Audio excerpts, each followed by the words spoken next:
So about 10 o'clock in the morning, the phone rings, and it's Mike. Help me. I said, what's going on? What's going on? He goes, we got frickin' trouble. Well, when the 15 spun and this happened, and like, we got to do an investigation. I said, oh, okay. I was in a room bigger than this room that they rented for me. I didn't go to anything. I ate breakfast, lunch, and dinner in that room. Listen to all the radio transmissions. It's the worst thing you could do at the worst time. Sure. So it was going to be frickin' monstrous huge. The following is a production of Dirty Mo Media. Hey everybody, it's time for another episode of the Dale Jr. Download, the guest segment here, and Robin Pemberton is the guest. Robin was a crew member, crew chief, worked with the Petties, Rusty Wallace, DiGard, RahMoc. He's done it all, and then he goes into competition to work with NASCAR. He experienced a lot of things working with NASCAR in terms of competition. We had Spingate and a bunch of different things happening while he was overseeing sort of the rules, and he's heavily involved in all of those decisions and things that happened back then. This is going to be a lot of fun. I know Robin really well. We're very close, and he's got a great heart, good guy, and he's had a heck of a career. Just a lot of different things going on. Also, just looking forward to seeing what we can get into. There's going to be a lot here. Probably won't be able to talk about everything in his career, but I think we can probably have a ton still left on the table to bring him back into the studio at another time. We'll see how that goes, but I'm excited to get this one started. So let's bring Robin in. All right, so we got Robin Pemberton here on the Dale Jr. Download, an old friend of mine. Yeah. Man, it's good to see you. Good to see you. Yeah? Yeah. Dude, you've about done it all in this sport. You worked as a mechanic and a crew chief, working on on race teams in the garage. You worked on the NASCAR side of things as well, so you've seen this sport from a lot of different angles. I have been fortunate, very lucky, yes. So, and you have the Pemberton family name, right? A lot, your brother, and y'all have kind of, been in it. Been in it, yeah, in all kinds of ways. Yeah. So we're going to talk about that. Grew up in New York. Yeah. New York now, I mean, there's no doubt a lot of racing going on up there. Yeah. Right. But how does your family get connected to the NASCAR world? It's a strange set of circumstances. So, Albany Saratoga Speedway, Mm-hmm. right, in Malta, New York. So we had the corner restaurant a mile from it, right off. You get off the Interstate 12. It was 87, exit 12. And you'd have to go by the restaurant, if you're coming from the south, to go by and then take a left and go to the Speedway. So we were there when they were building the track in the early 60s. They would come and visit mom and dad at the restaurant and this, that, and the other. So I went to their very first race and was a big fan. It was modifieds. It was asphalt, modifieds, and Charger divisions and everything they used to do back then. And so we were really interested. So then, fast forward a little bit. So when Bill France was trying to grow the sport of Grand Nationals at the time, so he made these Northern Tour runs, right, with everybody, back when they run, 60-some races or whatever, right? So during the modified years, I had modified friends as, Jerry Cook and, guys like that, right. Guys from these, and Pete Hamilton. And he used to stay at the little motel across the street, eat at my mom and dad's restaurant. And during the seasons, if you stayed in that area and got on the phone to check the weather, you could go to, if the weather was somewhere, you could go west to New York and race, or east to Connecticut, Massachusetts, or north to Vermont. And it was kind of a hub for some of them. Yeah. So Pete was a friend, and he, ever since I was 10 years old, right? And he used to help work on my bike and fix stuff and whatever, and we were just friends. How much older was he? Oh my God. Than you? Yeah, 10, 15 years maybe. Yep. He just, a friend. It was L&R Speed Shop was there, that they had their own modified cars with Don McTavish and stuff. Oh, Don McTavish. Yeah. Watch that car be built that he, hurt He himself lost his in life Daytona. Yeah, but didn't he? He lost his life in that, right? yeah, yeah, right there at the crossover gate. Really? Yeah. So anyway, so Pete finally went south, and then he drove at the Petties. Mm-hmm. So then when the NASCAR was coming north, he didn't run all the races, but he was at the Petties. He had won Daytona 500. Yep. So the Petties stayed across the street. So I met Richard and family and whatever, and they ate at our restaurant and blah, blah, blah. And I was like, that's my man forever. Mm-hmm.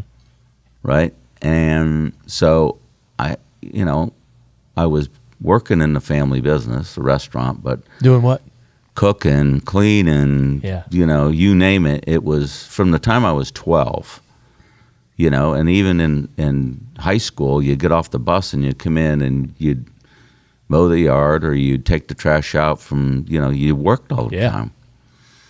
So, weekends, if I could get some time, like even at the Speedway, Randy and I would ride our bikes. We were 10, 11, 12 years old, ride our bikes a mile, park them in the ditch, go to the race, and before the Charger division would start, we'd get on our bikes, come back, and help in the kitchen if we had to, because they were going to get busy. Yeah.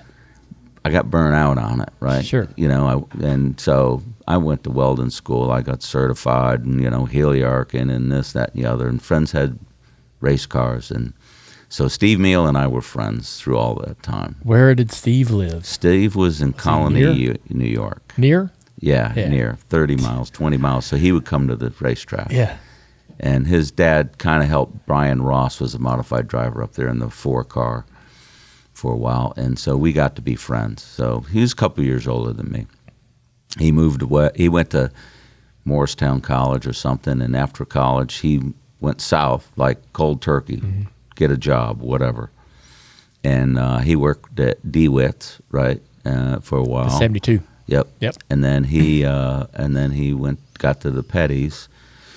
And then when Kyle was getting ready to start, they were looking for, the quote was, "We just need somebody to hold the dumb end of the tape measure." And I was the guy. I applied, Yeah. And so I've gone south a couple different times to try to get work, and it didn't quite work out. Where'd you try? Let's see. It was a place in Greenville, Laughlin. I went to Mike Laughlin's. That was a little rough for me, being from New York. There was some racial issues and stuff that they were dealing with down there. It was it was just rough. Yeah. And so I didn't. I only left the house with $60 in my pocket. Like sometimes you didn't eat for 2 days. Yeah. What years were these? Those years were probably 76 or 7, something like that. Yep. And and then I tried IROC, right? Really?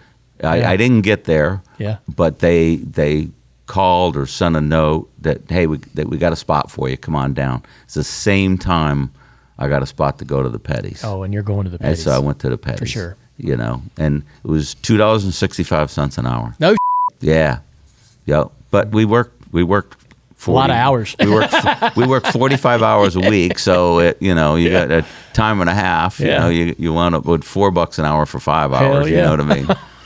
So and you learned everything. Richie Bars was there. He was kind of the lead guy, and he was Chicago guy. He was that guy could do it all, and he was fabricator, and did the gears, and he was something else. And that's the only grown man that's made me cry at work once. Damn, what'd he do? Just treat you like just holler at yeah. But I love the guy. I mean, we get together at the Petty reunions every chance we get. I get it. And it was Tony Senior awesome. had that same effect. He could almost get your ass to feeling pretty small. Yeah. So it was good experience. I mean, at the time, you would build cars in the winter. So it'd be Richie and Steve and I. We would be building cars, and then when you start racing, you roll your toolbox across the street. I didn't. Richie didn't, but I would, or Steve would, and you'd be the mechanic. You'd be assigned to the back half of the car, another mechanic to the front half of the car, and the maintenance we would do it was incredible. You strip everything down to the bare chassis, wiring, plumbing, all suspension. I just had this little 3/8 torque or air ratchet, and bolts hit the floor. You never used a bolt more than once. No and we put them in a bucket, and then once a month Sam Ard would come by and pick through the nuts and bolts and put them on a sportsman car. Or Buddy Arrington. Yeah. We did. And during that time when I did some stuff in the shop. You punched a card to do some Dodge work, like Magnaflux and stuff and whatever. And so they would come out and say, Buddy would bring a big box of stuff, and there was others.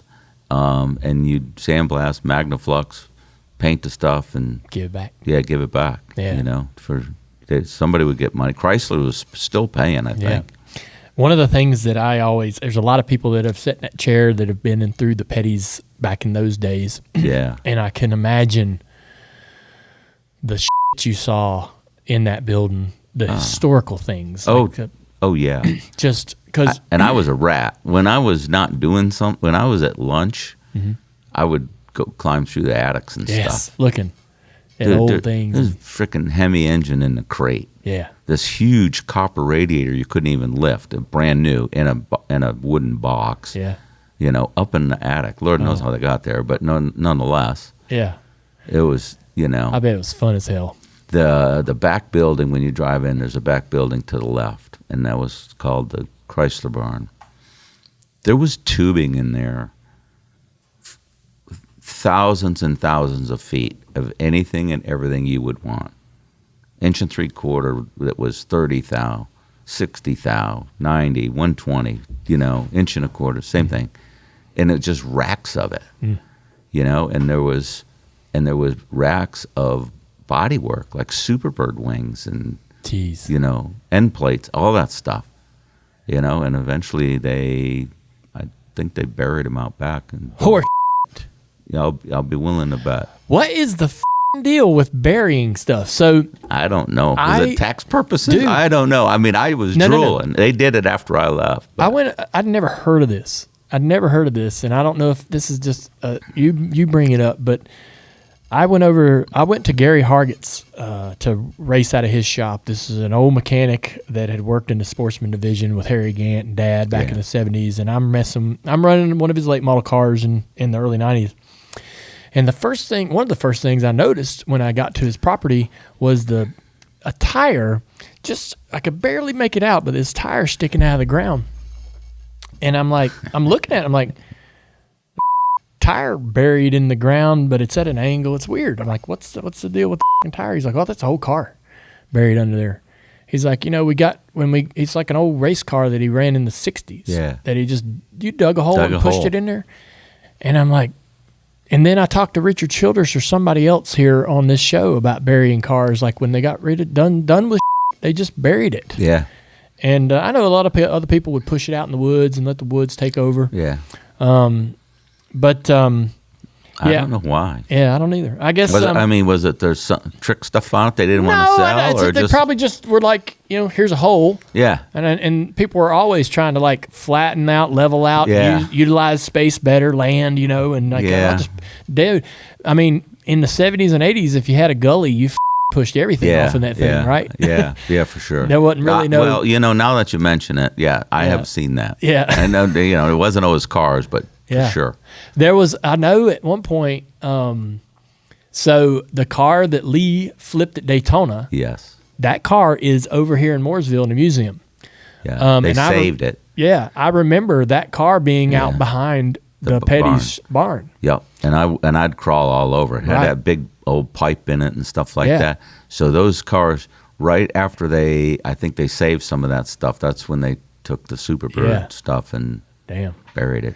It'd be amazing if they had just hung on to everything. The stuff. I mean, I don't understand it. So, how long did you work there? Almost right at 5 years. Yeah, that's a while. Yeah. What was it like? I mean, you're helping you. When was the first year there? 79. 79. Like March, right after they won the 500. Did you travel? Oh yeah. So everybody traveled. Were you helping Richard, Kyle too? Yeah, Kyle was starting to race? Both. Yeah, Kyle was starting. It was mainly Kyle. Did you go to Kyle? Kyle was running some short track shit too. Yeah, we did. Bought a car from Haas Ellington or something, Camaro or whatever. We ran some dirt races and stuff. Yep. We did different stuff. Trying to get him going. Yeah. Yeah. We did. Lee would go. Lee would go because they'd pay you to show up, right? Oh, yeah. So we were somewhere and down near the beach. It was whatever. And we unloaded the car, and he wouldn't let us run until he got his money. So we'd start the car up, we'd back it out, he'd walk away, he'd come back, he's like, no practice. Okay, he didn't have his money. When he got the sandwich bag full, right, that we was supposed to have, then we could practice and run. And I to be honest with you, I think we rained out anyways. I'm not sure. Yeah. But Lee went with us a couple times like that. That's hilarious. Yeah. The traveling part is what you look at how we did it back then, right? And I tell these stories more often than I should. We traveled everywhere. We got in a van. I mean, I was 5 or 6 years before I flew to California. You went in a van. Yeah. You drove everywhere. You drove. You knew where your restaurants were to eat lunch and this, that, and the other. Probably the first or second time I went to. Probably the first time I went to California. They come out of Dale was still there and said, "Hey, you want to go to Riverside or whatever?" I said, "Yeah." Dale Inman. Yeah. Mm-hmm. And he said, "All right." He come out and he threw me a set of keys, and he said, "Go down to DMV and get your CDL." I said, "Really?" I got in that little ice cream truck we had, one with a thing on it. We pulled a small trailer. Yeah. I drove it down to DMV, and I in Ashboro. Told the guy, I said, "Hey, Dale Inman told me to come down here see you get my driver's license." He walked outside. He said, "You drive here?" "Yeah." "Anybody come with you?" "No." "Huh. All right, come on in here. Give me the freaking license." Drove home. So my first trip was in a truck, driving truck and trailer with another guy. Damn. You were there to be a part of Richard's final championship. Yes. In '79. Yeah. Did you know what you were a part of? Did you realize, I guess? You kind of took it for granted, right? Yeah. To me it was big because of I've been a fan for so long, right? But the awards thing took place at Daytona in the hotel the week before the Daytona 500 the following year. No all Winston stuff, tables lined up. It looked like a football team, high school football team lined up getting awards and stuff like that. It was great. Yeah. And then Richard he did belt buckles for everybody, silver and gold, 7-time champion on them. Richard Petty did 30 of them. Damn. And I still have mine. Yeah. Some people sold them, but I still have mine. Damn, that's pretty cool. Yeah, it's beautiful too. Yeah. The working with Kyle, I guess, had to have been a lot of fun. Knowing Kyle, the way I know him now, I can't imagine how he must have been when he was so young. This guy, played football in high school, just all-American sort of childhood, and he didn't grow up behind the wheel. He kind of grew up with a tire gauge in his hand or just being in the shop, but being a kid. Yeah. Also living a high school life. And then it was, decided that I'm gonna try this, right? And so I know that he ran some short track stuff, and that's kind of downplayed a little bit. The story everybody loves is that Richard said, we're gonna go right to ARCA, and you're gonna drive this Chrysler, and you don't need to mess around with all this other stuff. You're either good or you're not. Right. But he did have some short track racing in '79 and 80. To be honest with you, that subject never come up when I was there. Never, not one time. About what? Anything before the ARCA race. Anything before he won the Daytona race. Right. Nobody ever talked about doing anything before that. Right. It was always just in that car, go. Yeah. So, but he did run some short track stuff. He ran Asphalt Sportsman, just like Caraway here and there, just piddling, like not like a lot, but when I don't know, he decided I want to do it, and they went and ran that ARCA race. Yeah, and he won. Yeah, right? Just like that. Yeah. But then when Kyle is deciding, all right, I'm going to run some cup races in the 80. Right.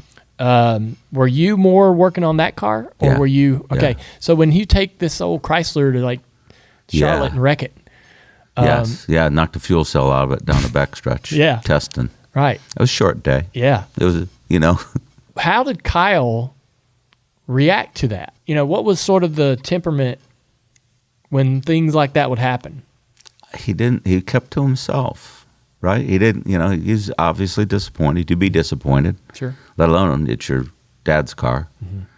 And, you know, but he kept his head up. He always kept his head up. Yeah. Always positive, you know? And, yeah, so I remember it was Richard and Kyle over there, Dale was over there, myself, and there was one other. That's all that was at the track. Yeah. And, During the test at yeah, Charlotte. during the wrecked. test, yeah. You go to Talladega, he qualifies top 10, I believe, or top 20 and finish 7th or something. Yeah. So, I mean, He was okay on all of that other Yeah. stuff. You know, I think his vision and what he saw and how he drove, he was good at Michigan. He was good at those places. yeah. You know, it took time to get into other, you know, racing to get some of them tracks under his belt Sure. to get good at, you know. Yeah. So when did you leave? After 83. Why? End of 83. Well, that's when the king was getting ready to turn the keys over to Kyle, Yeah. right? But, I mean, there was a lot going on there. Yeah. Richard drove another 10 years. Yes.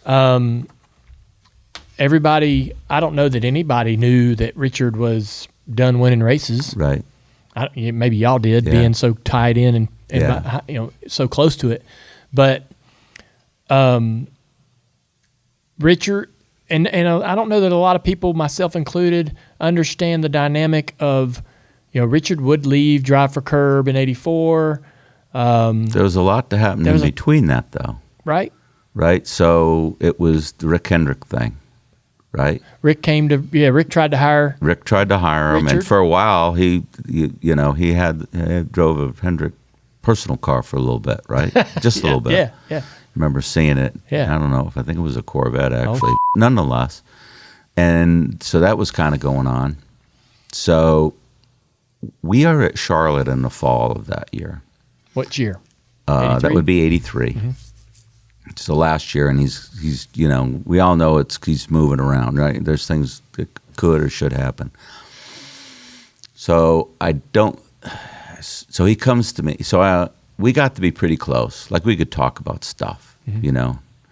And he always told me, he's like, look, go to work for somebody that has to race for a living, because all these guys that come in with money, and during that time, all those money guys, they'd come in, we're going to reorganize the sport, and in 2 years you'd never heard from them again, right?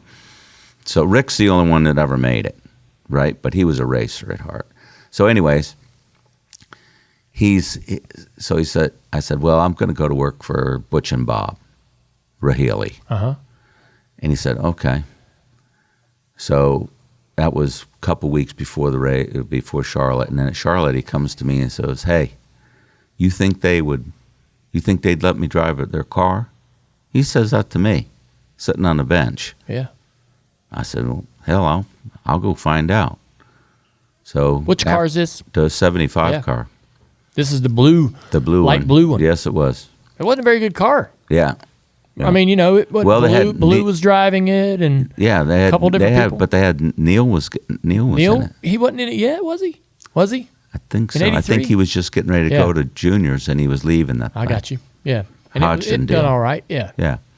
So, so I go down after work, and then, you know, talk to Bob, talk to, you know, Butch, and like, hell yeah, we're out of a driver. Yeah, we'll talk. I go back, tell Richard, yeah, get up with him. It's good. So you go a month, you know, season's over with. He's driving their car. We go to Daytona and test with him. I'm at Butch and Bob's. Mm-hmm. And we have the car that he won the 500 in. and I'm a mechanic, and Buddy Parrott's going to be the crew chief. I mean, this happening. Yeah. Right? Life is good. Something happened on the business side of things, and it all blew up. I mean, after January sometime, in January, we already got hundreds of miles under our belt at Daytona. I mean, it's right. It all blows up and goes to curb. Damn. Yeah. So, but I'm back to base. I'm back to base one with Butch and Bob, just being a mechanic and doing this, that, and the other, Yeah. Which it made it hard because I think they lost all that time trying to find a driver and a sponsor when they had a driver and a sponsor, put them in a bind, real bind. I know that Marcus got in the car in 85. Yeah. Was he there in 84 too? Or I don't know. Who was your driver? Dude, 1 million people. I mean, I can't even count them all. Yeah. You were Petty's crew chief, though, in 83. Yeah, Larry Pollard and I shared the duties. How does Larry Pollard get into this role? He came in, he worked at Childress a while, I think, and he was a Northwest guy. Yeah. Right? Driver, whatever. I think he moved here to try to race Become eventually. A driver. Yeah. Which he would. He yes, was he sportsman. Would. Yep. And so he winds up coming over that year. Huh. And we were working together. We were like oil and water. Didn't get along very well. Oh, man, it was rough. It was rough. And nowadays we're good friends. Yeah. You look back on it like, yeah, I was stupid, and he said, yeah, I did some stuff, and whatever. You still love me? Yeah, let's go on, right? But it was rough. Yeah. At times, but he was really good. I was good at my stuff. He was good at his stuff. Where did Dale go? To the 44? He was at the 44. Yeah, I know he was there. And they won that 84 4th of July race or something like that. Yeah. And he went over there. Yeah. And then what did he do the 2-car first? Who? Dale. Dale did. He did in 81. Damn it, yeah. Yeah, he went to 2-car in 81. Yeah, we were Dad. Yeah, because at the Kings it was when Dale left. It was Steve. and Wade Thornburg, I think, and and then Steve wound up going to 44. So I guess when Dale Inman leaves, you guys are starting to understand, like, this thing, what this thing has been. Yeah. Right, is not no more. And now Richard's talking. Yes. When Richard leaves, I don't want to be here. Yes. Yeah. Right. And so you're making moves to try to figure that out. Yeah. So you go to work with RahMoc for a short period of time. In 85, you take over crew chiefing duties for Bobby Allison at DiGard. Yeah. So Gary, they win the championship with Bobby in 83 at DiGard, and things look like they're going awesome from outside. And then there's some turmoil. He goes and takes Greg Sachs in 85 and wins 4th of July with their race. backup car, right? Yeah. Or their second car. That car was one of those that was the old 28 car. Yeah. I mean, it was fast. Yeah. And it was the awesome Sachs had car. bought it. Yes. And then brought it into the fold, right? Yeah. So you go over to work with Bobby. Is Bobby in a good place, or is Bobby getting? He's a little edgy. He is edgy. Yeah. So I won't ask you to elaborate on this, but my dad and Bobby were very close. Yeah. And and I say that because anybody that my dad thought of or had respect for, I just assume must be a badass and a good, So I always held Bobby up in a high place. And you should. He's that guy. Right. But as I've done more and more like digging and learning and watching and observing and trying to understand our sport and history of our sport, looking at his career, I mean, like I think back toward when he was driving for Junior in the early 70s. Like how he did not make that work. He went through a lot of those. He did. I love him to death. Dude, but damn it. I did. He would be in these really good spots that would turn out if he had saw it through. They would have turned. He could have been a 3, 4, 5-time champion. Yeah. But he would get wound up about something and go, well, I'll just go do my own. I got my own stuff. I'll go run my own car. Right. And I mean, dude, he even did this in the 80s with DiGard. He would. I'll never forget this one time. You know, we're trying to build cars and we're doing stuff. Go to the wind tunnel. Mm-hmm. You know, and we're loaded up, ready to go to Pocono, and he's going to fly in and carry me and 2 or 3 others, and then there's some that left in the van, right? The car's sitting there getting ready to push it on, and he comes walking in with a spindle. He's like, we need to put this on this left front. This Donnie won with it last week at Birmingham, and it's got, you know. Yeah. So me being me, I was already doing radial brake mounts, you know, get rid of that flexi stuff that, you know, and all hard point mounted. And I said, I can't make it happen. And it had the long Robinson steering arm on it, the one that was, and he's like, well, if you don't want to try, you know, Bobby, I do want to try, but I can't, you know. Right, this minute. So I can't do it. And I don't remember if I did or I didn't. Yeah, sure. You know, I mean, it was 3:00 in the afternoon and Pocono's the next morning. Yeah, yeah. You know, and so there was a few of those things. Yeah. Like I think we sat on the outside pole at Bristol once with a Buick we built just kind of for short tracks. And we had this Ferrari-type panda rod system in it, was a bearing that run in a track, so it wasn't the normal track bar thing, right? Yeah. And it was working great. He said, well, you know, that way roll center doesn't change and blah, blah, blah. And I said, okay.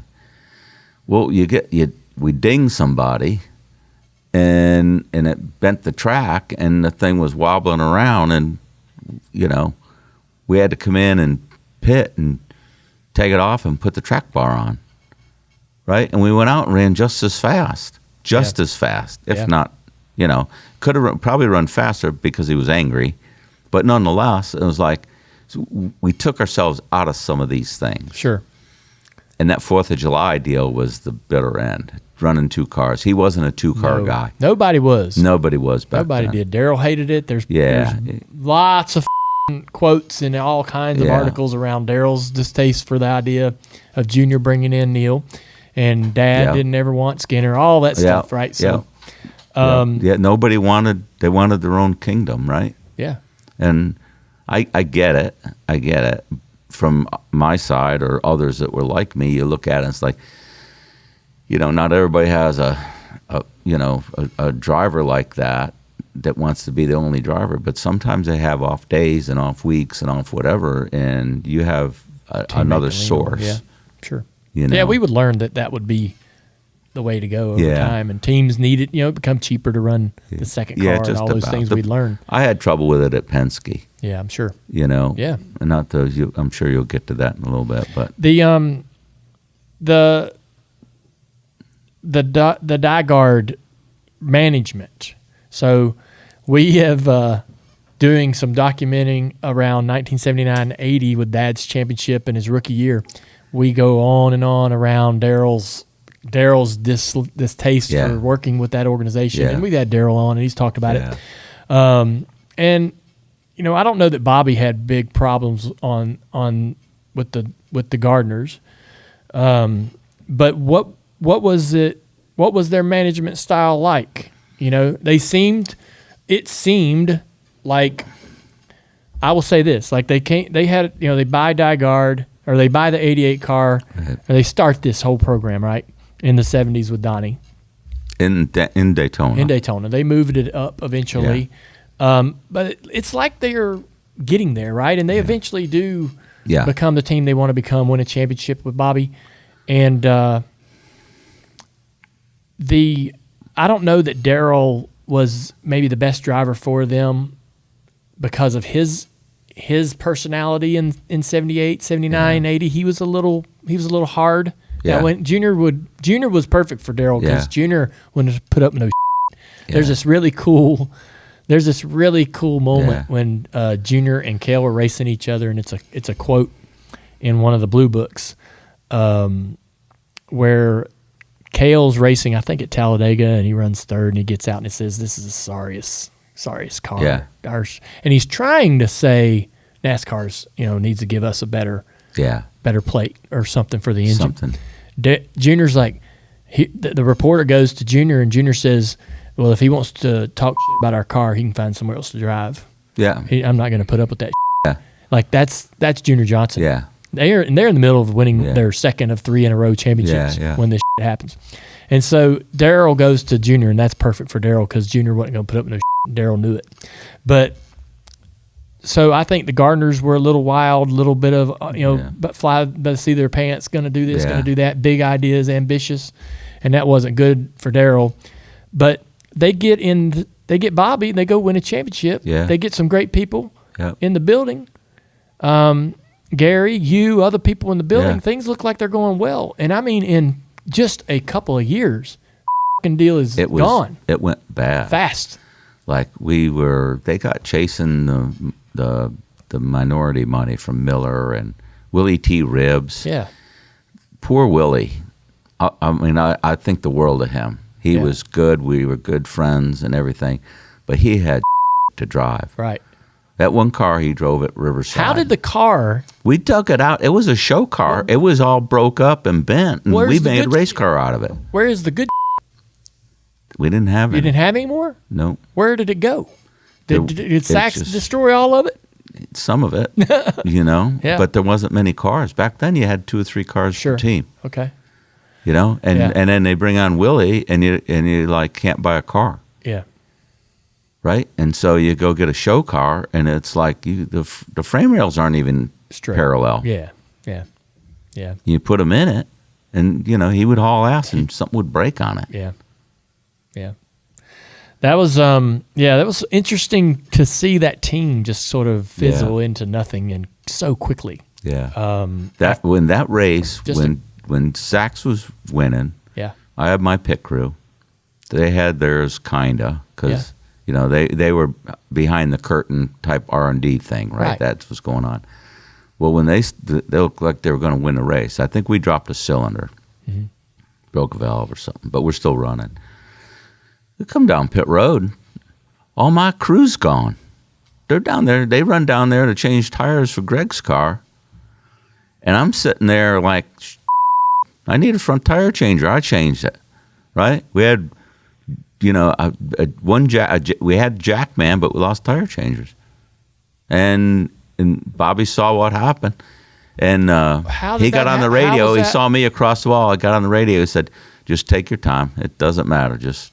Right? Race goes. We're done. I walk into the trailer. About half pissed off anyways, but I'm happy that the other team won.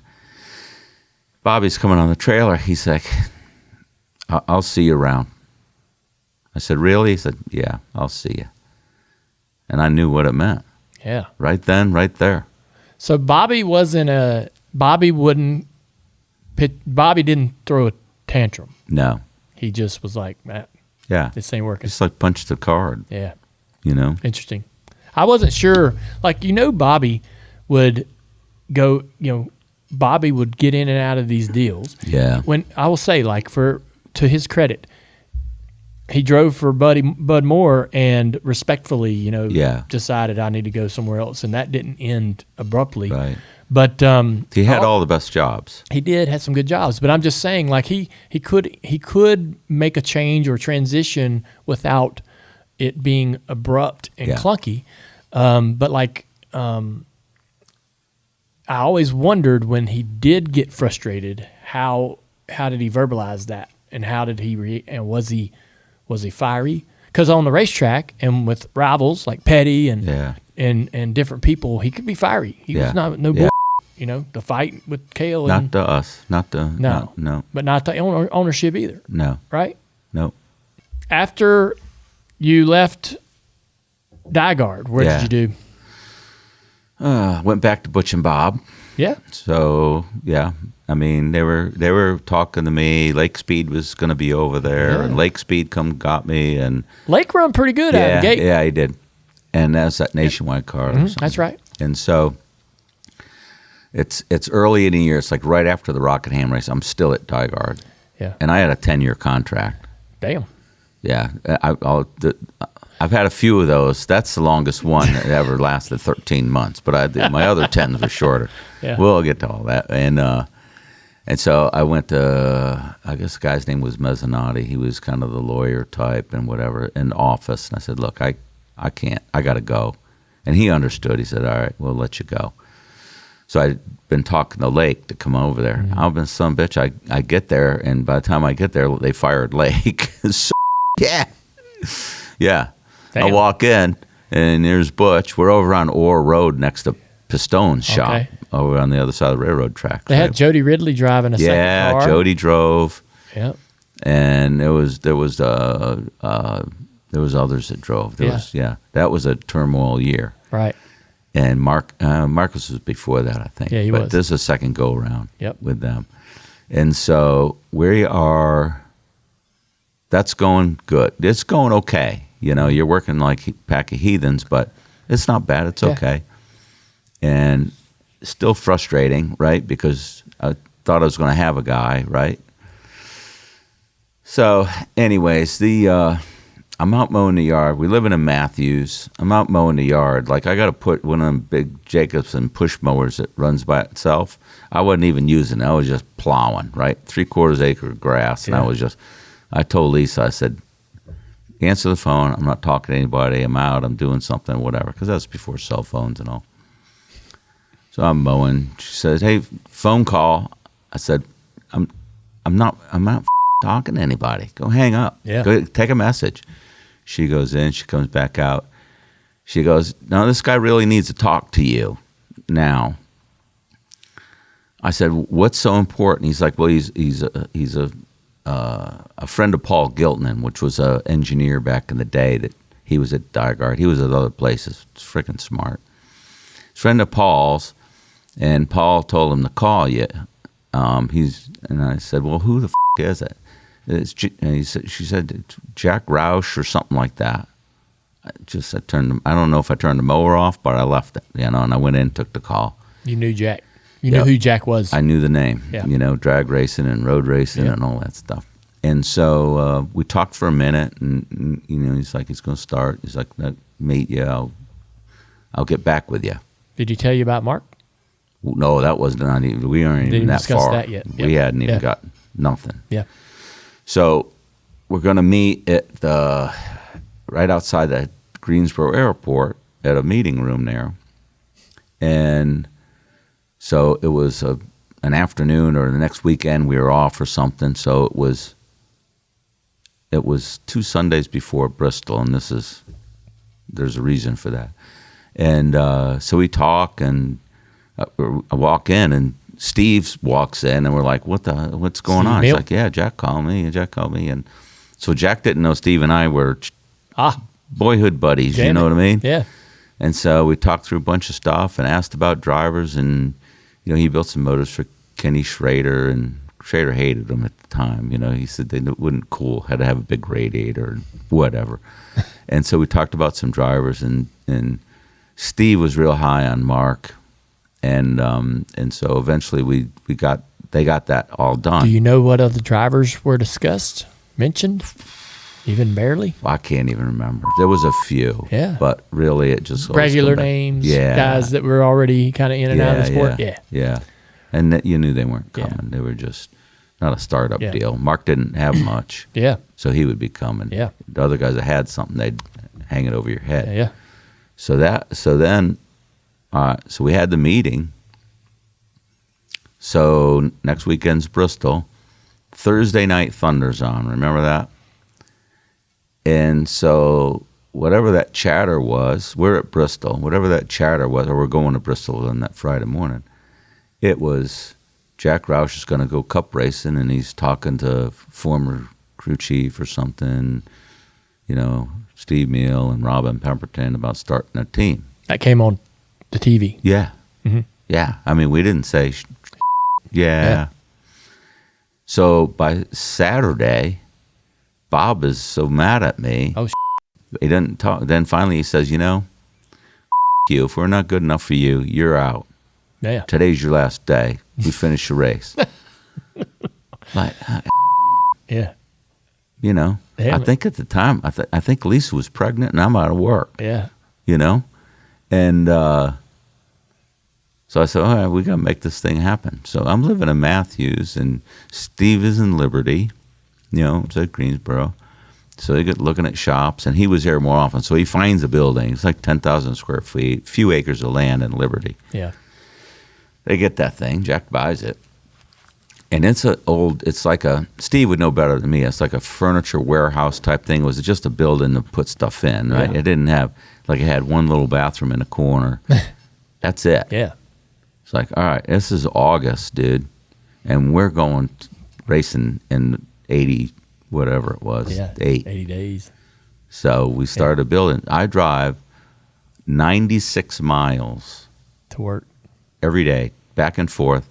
I did it from August of 87 to December of 88.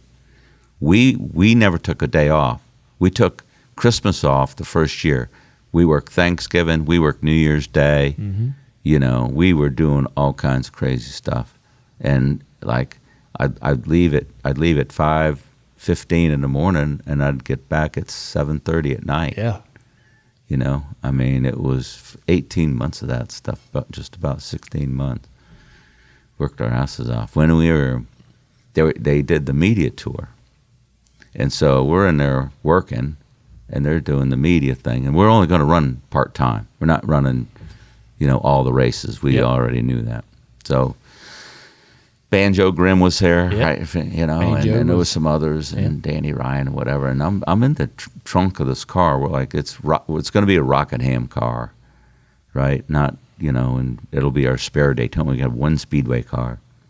Anyways, I'm in the trunk working. We're just building it. And I'm putting supports in the back glass and whatnot. And they're doing a press conference, and I hear them announce that we're going to run all the races.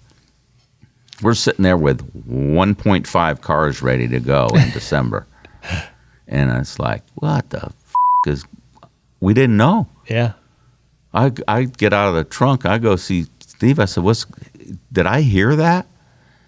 Yeah. I said, did you know? I didn't know. Nobody knew. Mm-hmm. You know, and you know, Jack and others thought that somebody else did the meeting with us or whatever. It's like, oh, man. Yeah. Oh, it was on then. Yeah. You know, we go to Daytona. We had ordered another car. It's probably a Hopkins. No, back then we were running the Ford Snouts. So they're Banjo cars. We had a third car ordered that was going to be a short track car. When we left for Daytona, we had a partial, best to my recollection, we had a partial car in the garage. Our Rockingham car was a spare, and our Daytona car. Yeah. And it was like, I think we wrecked our primary. I'm not sure, during practice or something. But it's like, God almighty. It was rough going first year. Yeah. Y'all, I remember that team getting fired up. How old were you then? I was 12 in 86. Mm-hmm. So 87, 13 years old. Yeah. I remember Mark coming in the Blue Stroh's car, and I guess I remember one time, I don't know exactly when this happened, either before Mark had his first run in Cup in 81, or is this after he went back home? But I think this was when we're at Dad's lake house. We're in the basement, and the one off at 150? Yes. Yeah. And we're at the lake house in the basement, and I just barely remember like this memory of Mark being there. It was late at night, and Mark had brought some tapes of his ASA races. Yeah. And put them in the VCR, and Dad and him watched Mark running that white and orange tube. So this had to have been probably before Mark came Cup racing. Yeah, I think so. And Mark was like basically kind of like, look at what I'm doing. Yeah. Look at all this awesome shit I'm doing, you know, and how can maybe you help me understand what I need to do in the Cup side and bring it in. And then Mark had his first go at Cup. It didn't go really as well as he'd hoped. It's tough racing out that far away too. Sure, yeah. It has its advantages, but it's tough. The buck stove deal was bull, and they kind of ruined his plan. Mm-hmm. And he whiffed on an opportunity to drive the 28 when they were switching mid-season away from Benny Parsons. Oh yeah. He got a call from Ranier to drive that car. Yeah. And turned it down. He's like, I got a good thing going, my own here. Yeah. He tells that story here recently. But so Mark's coming back to Cup. And I remember having this feeling that he had been running good in that Ford in the Xfinity series or the Busch series back then, that 31. I'm like, this guy. And and I was like, with the right people and Jack Roush. Yeah. Like, I was sensitive to anything that could compare or compete with Dad. Yeah. Like, when Davey got good in the 28, Yeah. I was like, oh, that's not good. You know, Yeah, Ernie Irvin, yeah. all these different, Tim Richmond, when Tim Richmond was kind of encroaching on Dad's, 86 season. And I'm like, oh, I don't know about this, man. I don't like this. It's going to be tough. Well, Mark Martin was another guy that was going to come in there and make things hard. Yeah. And that's kind of how y'all got it. Y'all did it. Yeah. It didn't appear from the outside the way you describe it in terms of the hard work and the grind to get that team started. Yeah. When do you feel like, I mean, y'all ran really freaking good. Yeah. And I remember there being this sort of story of when's it going to win? Yeah. Because he's a right lot there. Of pressure. Yeah, but you were right there. Second, Yeah. third, fourth, fifth. The Stroh's car was this brand new program, Jack Roush's name on it. Roush is a badass in everything he does. It's going to happen, but there was this sort of anticipation. I remember being in even a kid being reading the Grand National Scene and going to the races, feeling this sort of anticipation of when's this team going to finally. I think we sat on one click. pole that year in Dover or something like that. When did you feel like y'all guys finally got it going? When did you go? How long were you in the Liberty shop? I was there for the 4 years or something that like same that. building? Yeah, same building. We added to it. Added to it a couple times. Added a back building, and we got to that year we were contending for a championship. Whatever year that was, that would have been 90, 91, something like that. Mm-hmm. And we were wearing the wind tunnel out. We were tested that one year. We tested taking that big ass Ford. Yeah. To the wind tunnel. Yeah, for that was sure. a big old car. They got on us because they didn't like what we were doing, right? Like what? And so the wind tunnel guys, the GM or the Ford What were you doing? Well, we were just reshaping stuff, right? Yeah. And so they said Getting away from their what they thought was identity right of the car. Right? So they got on us, and they sent a guy down and said, whatever. And I said, well, we'll go to the tunnel. So we went to the tunnel, and we said, well, this is what we're not going to tell you, but this is one of our best cars, which was it was probably Bill's car, right? It was probably the 9 car, whatever, Melling or whatever, and then it was, we had to, work against Robert Yates in the 28. We rolled that thing in there, and it made better downforce and less drag. Mm-hmm. And they're like, oh, geez, well, what'd you do? We just did what we did, you know what I mean? You understood error when you build, there's a formula for the A-post shapes, and, if it's a 30-inch window, you had to be, I always use the 3-to-1 rule, draw a string on it, and it's got to be 10 inches outside of a 30 window, when you didn't have side glasses and stuff. And we just had stuff that we'd done over the years, with little things, and it was better. Yeah. So they got off our ass, right? And then once we knew we were like, okay, we're in the ballpark, there's no excuses here, And then we went to work real hard on the chassis setups and stuff like that. And back in those days, with all the practice, Steve was really good about spring changes and stuff, different things like that. And we'd go in the corners. He'd go practice, and we'd go in the corners and watch. And we'd come back, and Mark and Steve and I would talk, and what we saw. You saw a little too much wheel in it. You didn't, whatever, the shocks, and we started to make some gains. Yeah.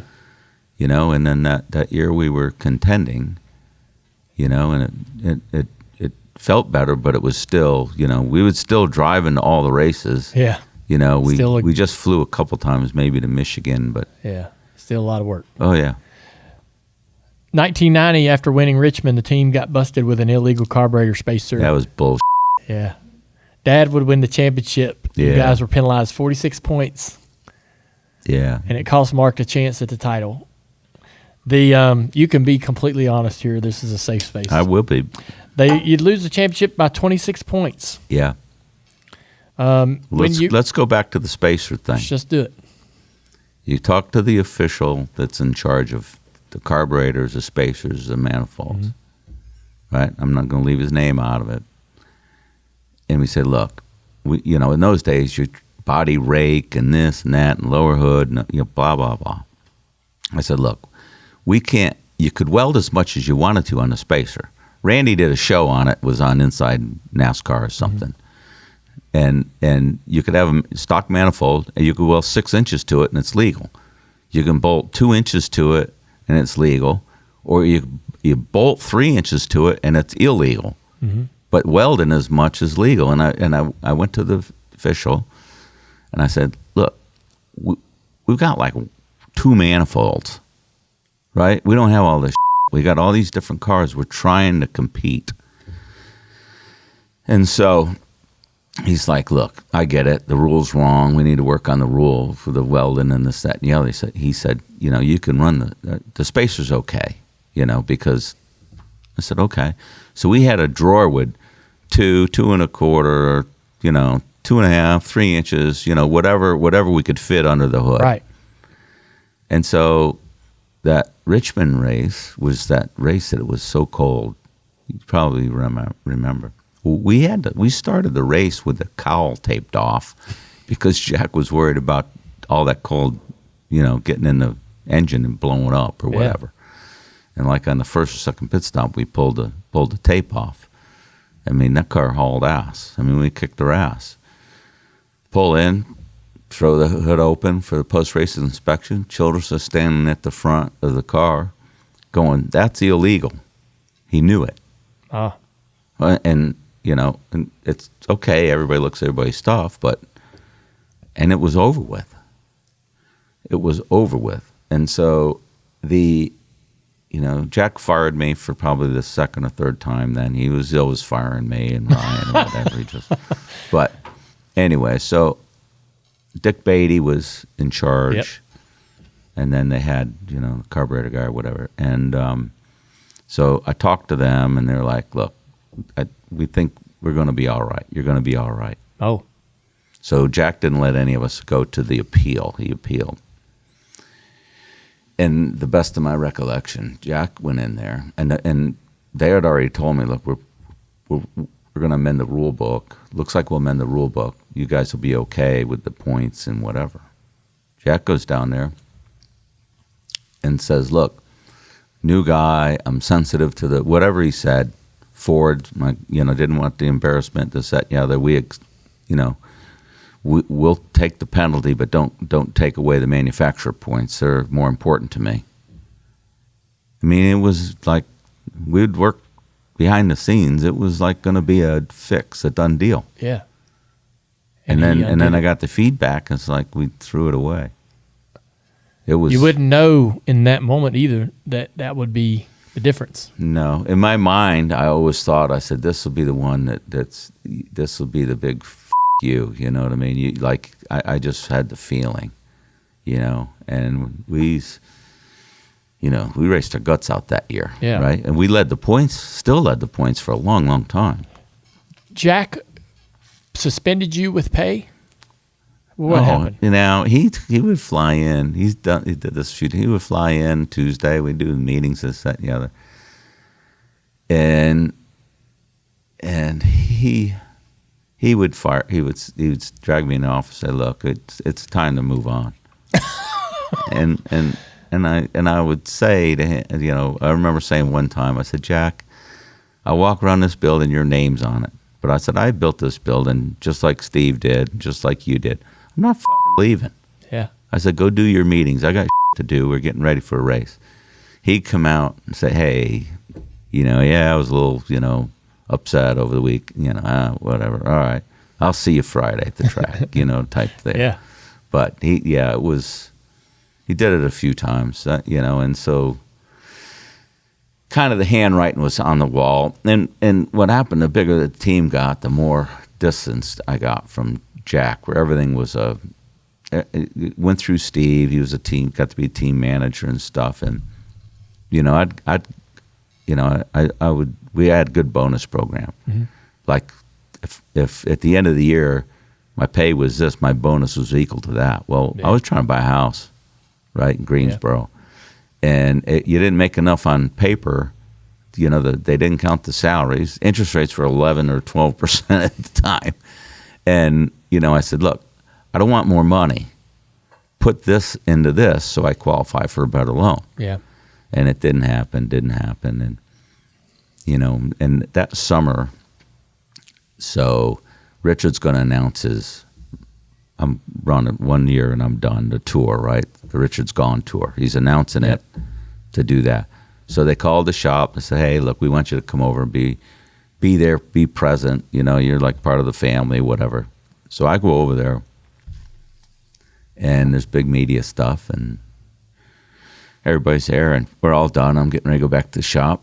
And Kyle grabs me and he's like, hey, Felix wants to talk to you. Felix Sebates. Yeah. I said, what for? We just need to talk. Felix wants to talk to you. He wants to hire you. I said, well, you got Gary. Yeah. Felix just wants to talk to you. I said, So here's number two, Gary and me, right? Yeah. So anyways, and so I had already been, firing on in 4 years, 3 solid times, and I said, okay, this is a hostile environment. So I go and meet Felix he had the condo over there to Charlotte, and we talk. And the money was a little bit better, but it wasn't that. It was Kyle. It was a chance to be like the absolute guy, right? There was no middle management, right? It was Felix and you and me. And where was Gary going? Gary. Well, we did the meeting. Hold on. I want to pray for the fans listening. So Gary had been with Kyle, crew chief, in the Peak car, blue and pink, beautiful race car. They won a couple races, Rockingham, a couple times, dominated Rockingham. Yeah. New radial tire. They were figuring that out. Mm-hmm. And so what was this process? It was Felix just didn't get along with Gary. Mm-hmm. Okay. And so we did the meeting, and I said, look, Gary's a friend. Gary took me to DiGard. I said, I will not be the guy to replace him. I said, so if you find him a place, and then you take care of that first. I said, that's my first. The rest of this stuff, this is one of my friends. And he's like, I was working on, blah, blah, blah. So anyways, Felix and Bill France were friends. And Bill was still active. So he made some calls, and he pretty much got Bill to call Gary to do competition stuff at NASCAR. Wow. And so then, once that was announced, then I was okay. Once you knew Gary had a spot. Yeah. Hey, everybody, you want the latest Dale Jr. download apparel? Visit shop.dirtymomedia.com. We're always adding new stuff all the time, especially like when we say something silly on this show. We'll put it on a t-shirt. Again, check it out at shop.dirtymomedia.com. Y'all, I want to know about the great innovation around winning at Watkins Glen. Oh, God. You had a fast race car. And Kyle, I'll be honest, up until this point, I don't know that, Kyle had drove for the Wood Brothers and, he'd been in different teams and cars, but I don't know that we really gave Kyle's ability a ton of credit. Right. Until the Sabco deal. Yeah. And he wins, he goes out there and dominated at Rockingham a couple times, and I think he won Dover maybe and a couple different races, and then just, Glen, the mellow yellow. Pocono was a good win. The mellow yellow car was striking, beautiful. Like everybody, you could pick that thing out. It was good looking. Yeah. Days of Thunder comes along. That little. Yeah. It was this car was iconic. Yeah. It was fun too. When we do the throwbacks at Darlington, that's a very popular car that people like to play off of. Yeah. But talk about the win at the Glen and how you made so that we happen. go up there testing. Mm-hmm. And in those days, you just call and they say, it's $1,500 a day or something. Nothing was going on in those days. Mm-hmm. Racetracks love to have you. So we show up, we unload. First off, I said, where's the ambulance? Where's the wreckers? Well, they're downtown. They're you just call them if something happens. I said, no. We lost a half a day getting wreckers and ambulances up there. Yeah. Right? I said, I'm not testing with no medical. Yeah. Hell, I'm the one that might cut my thumb off. You know what I mean? I've done that already once. So, and so we lost half a day. So we get running. And so they're putting up, we're running. I can't get through this. I can't do this. I need to run wide open. There's no reason to not run wide open. So I'm like, okay. So they're putting up garage doors in the building before it was just open. Right.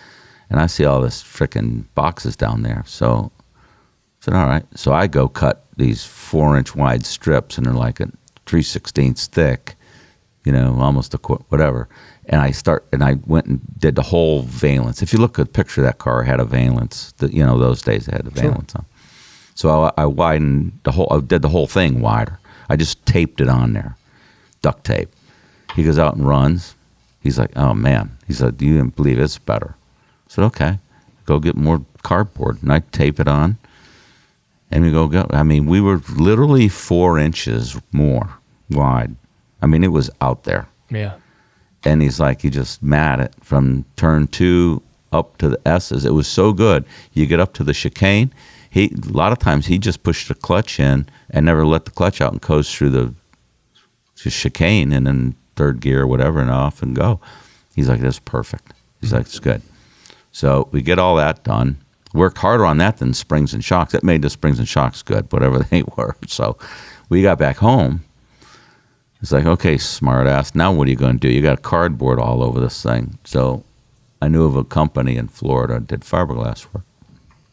We cut the whole nose off.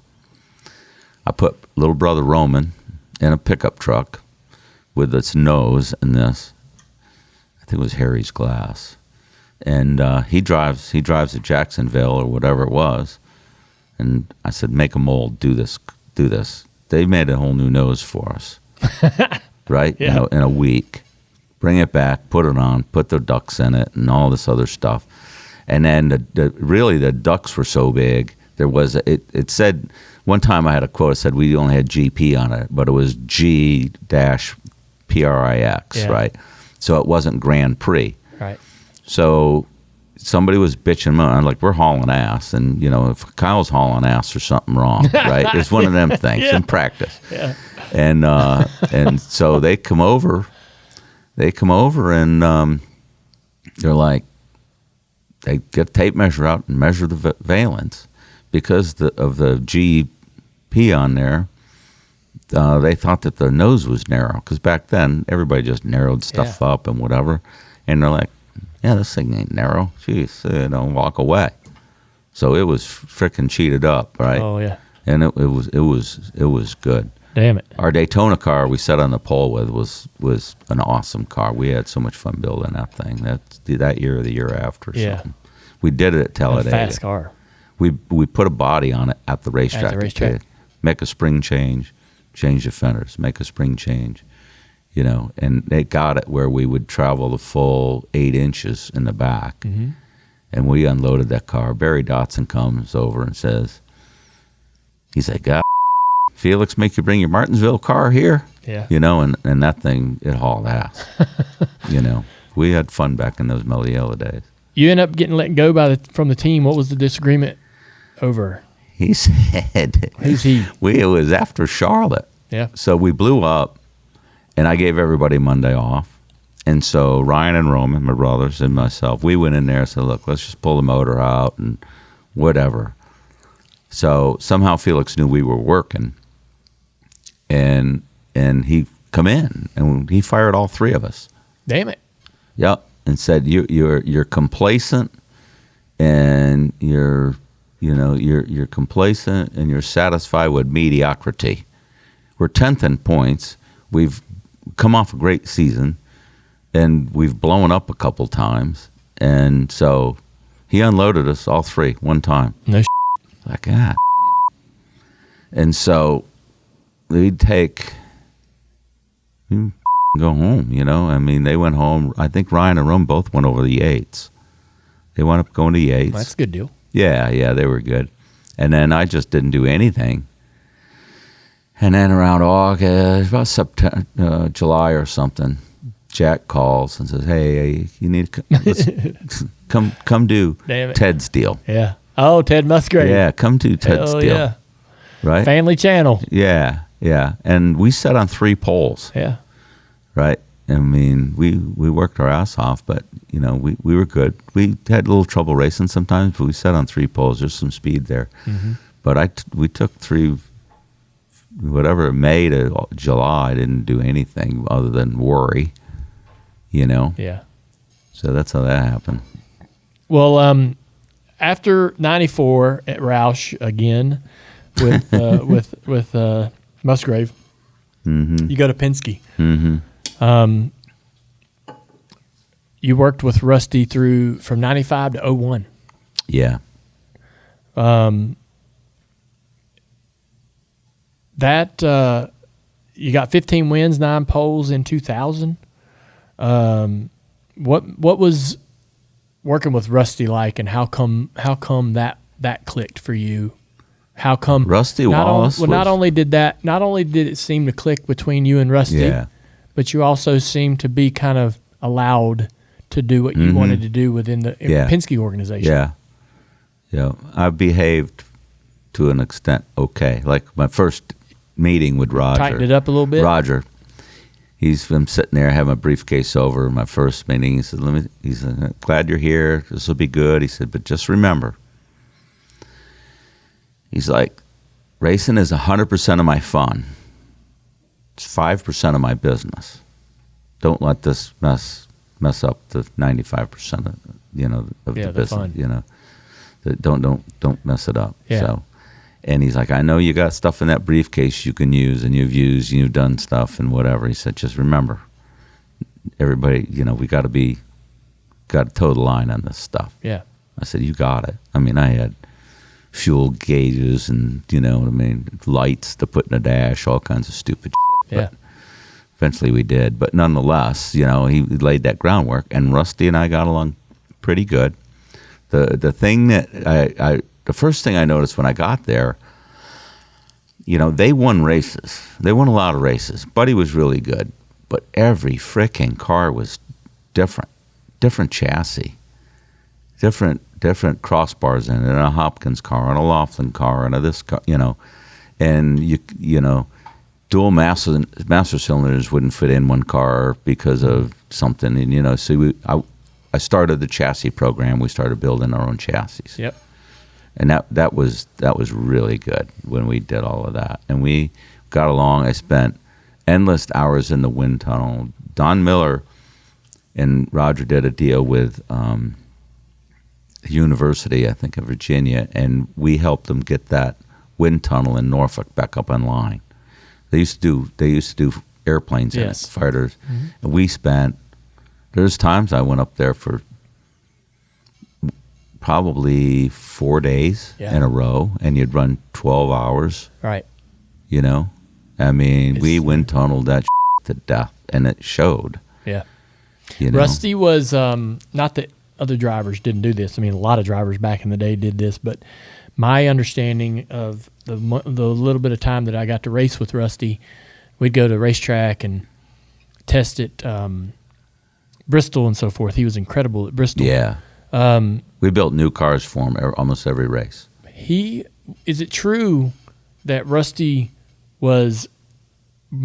made your job easier because of his ability to assist you with what may need to be changed on the car? Like, hey, I think we need to, I think the track bar needs to be lower. Yeah, he was really good. Right rear spring. He was the tire pressure, pound, whatever. Right. But he was on, he'd go out and run. Bobby was the same way. Really? Yeah. They were very close to that mentality, and Rusty was incredible. Right. Rusty, my God. Yeah. That's one of the things that I heard about Rusty was his ability to go run a car and come in and give you give you suggestions Yeah. on specific ideas on what Yeah, he for thought the sure. car We could, would go off the play sheet to try to develop stuff. right? And we were at Indy, and so we were using these springs that would coil bind. This is back before it was fashionable, right? Mm-hmm. And he could feel it down the front stretch. He could feel it click, whatever. Yeah. And he'd come in, he opened the hood and look, he said, "Hey, they're coil bind. It's got the paint wore off it. Put some tape on there, I'll go run." But it was supposed to, but he didn't. He didn't really like that, which is okay. Sure. I mean, we made it fast. Yeah. But there was things he could feel. We were really good. I had a good feel for the speedway cars and different things that we did. I mean, we went to proving grounds with Buddy Baker and Shauna Robinson and would run stuff for a week. Right. Out in Arizona. Yeah. During the wintertime, and we learned stuff from there. And Buddy would test Daytona sometimes when Rusty was busy doing other things, right. And you'd learn stuff. The radial tires, like with Buddy, I said, "Look, I just want to set the caster on these things, so you're not pulling on the wheel to the left, when they run all that split, right?" I said, "You tell me, and I'll keep changing it to when you get down the end of the straightaway, you're just putting your thumbs in it and you're going." Yeah. I said, because these things don't want to be this way all the time. Yeah. And we worked on caster for 6 hours, and Buddy's like, "Oh my God, you can drive this thing with 2 fingers. You just go off in the corner and the caster's perfect and stuff." And so he let us go do that with Buddy, and Buddy run pretty good. And so we carried that over into some of the other stuff we did, Yeah. I want to talk about your final couple years in competition. You went back to Petty. 1 year. In 2002, you're general manager, trying to revive the family team. Yeah, what was going on? Well, I'll be totally honest. I said in 2001, when your dad passed away, it changed everything. For a lot of people. Your dad and I were friends more than what people know. Yeah. We would talk about stuff, whatever. And, when I saw that, and I said, okay, you guys were young, and my kids were younger, and I said, okay, I think I want to I tried to do this at the end of the Penske stuff, and they wouldn't let me be a manager get crew chiefs. So that's where Kyle was talking to me to go over there just to do that and get it organized. And, to be honest, your dad's situation, it weighed heavy on me, and I needed to make a change where I could take care of the kids more and, be more of a family guy. So I went over there, and I made a lot of changes. We did a lot of stuff. We had 40% wind tunnel models that, they were starting a program, but I was big on. Mm-hmm. And, we were doing a lot of stuff. We were making gains, but we had, Christian Fittipaldi was driving some, and Kyle, and, but I was probably spending money like it was, coming out of a faucet. You know what I mean? Yeah. But we were making gains. We didn't miss any races, and they'd missed between the 2 or 3 teams a year before they missed 30. Mm-hmm. And so that was better. And, come December, the business manager said, "Hey, we got to let you go." I mean, I had a 10-year contract, 10 years. Yeah. And I was heartbroken.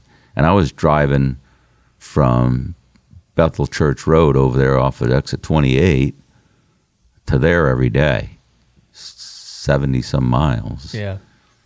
For a year, making gains. I mean, so yeah, I get it. I was so devastated, I wouldn't tell Lisa.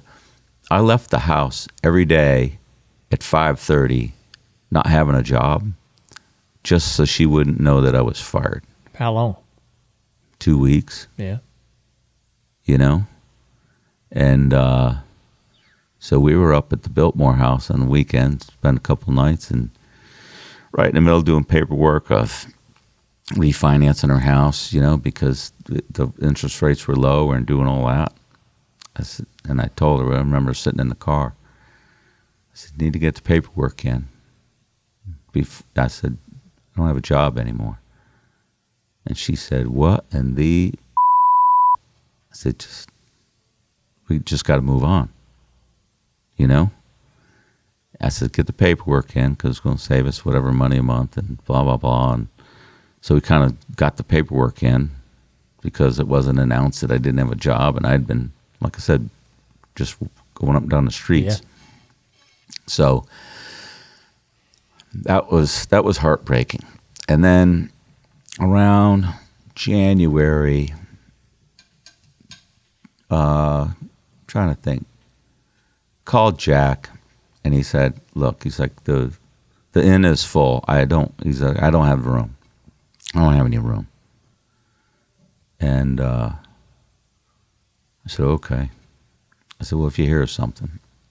So a week or two later, he's like, Ford needs more presence down south. They need a guy on foot down there. And I said, okay. So I guess Mike called. Mike was big on it. Mike Helton. Mm-hmm. And Bill France. I've been friends with those guys long before I went to work for them. Bill especially. And so that Ford Motorsports thing happened, right? Field manager for the programs. Yeah. And it's like, all right, it's a 3-year deal.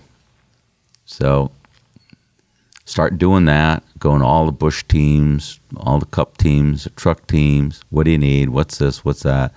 And we're doing good. We're spreading some information out and, things like that. But I'm only going to part of the races. So Greg Speck was the guy that was my immediate boss up there. I call him. Once a month or something, I'd fly up there. We'd do meetings. I got him aside. I said, hey, look. I said, this isn't working the way it is. He's like, I knew you weren't going to make. I knew you didn't want to be this. I said, no. I need to go to all the races. He goes, you need to go to all. I said, yeah, I need to go to all the races. Not being there when they're looking for somebody. I just got to be at all the races. He's like, well, I can't give you any more money. There's no more budget. I can't pay you for that. I said, well, I don't want any more money. I just want to go to more races. Just pick up the tab on the expenses. He's like, you're the first person that's ever told me that. So I started going to all the races, and that was working out good. And when championships with Busch and who else was two in a row? I guess Kenseth. Yeah. And that was working well. Towards the end of that, Jack gets me and says, you think Robert would ever do business with me? I said, well, let me see what I can do. What do you mean? He's like, the engine business, just feel him out.